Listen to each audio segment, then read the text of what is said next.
Now it's time to crochet the second row of your mat. This is the most challenging row to crochet, but the good news is that you only have to do it once. Normally when you crochet, you stick your crochet hook underneath an entire loop.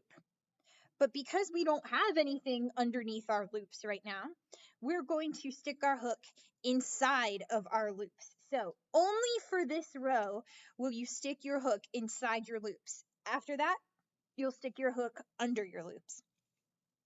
So we are going to count our first two loops, 1, 2, and then we are going to crochet into the third loop.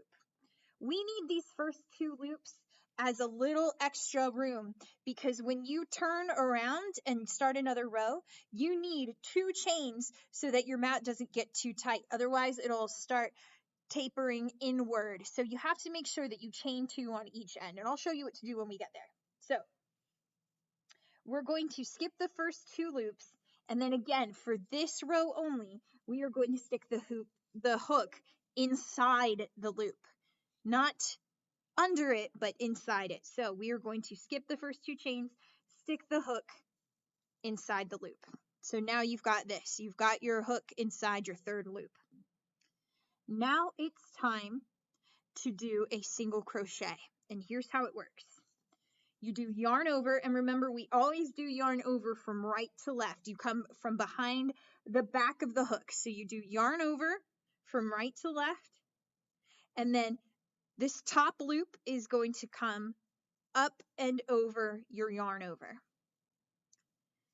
Then you'll do yarn over again, and both loops are going to come up and over your yarn over. And if you want to, you can pinch them with your fingers, and that'll help you get them up and over your yarn over. So the pattern is yarn over, top, yarn over, both. So you start by sticking your hook inside the next loop, and then we can go yarn over, top, yarn over, both. Then into the next loop we go. Yarn over, top, yarn over, both. Then again we stick into the next loop here. Yarn over, top, yarn over, both. And you're going to keep going like that across the entire row 1. So you're going to stick your hook inside every single one of those chains, and you're going to do a single stitch inside of them. So one more time, we're going to stick our hook inside that loop, yarn over, 1, yarn over, both. So as you're crocheting along, you might notice that you are having some trouble getting the hook inside the loops. It's okay if it's a little snug. We want to make sure that our stitches are nice and tight because we don't want big gaps in our mat.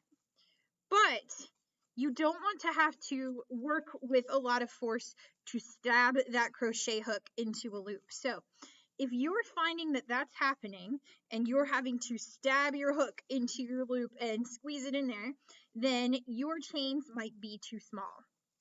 This happens when you don't keep enough tension on your hook when you're making your chains. Remember, you want to pull a little bit away when you're making your chains so that they aren't too small. So if you want to try your row 1 again, for me, that personally was the hardest row to master because I would make my chains super small and then I couldn't fit the hook inside. Then you want to make sure that you get your chains the right size so that your hook fits in a snug way, but not so tight that you can't continue to crochet.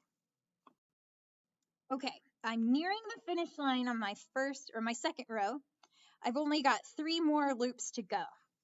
So I'm going to do a single stitch into both of those loops, or all 3, I guess.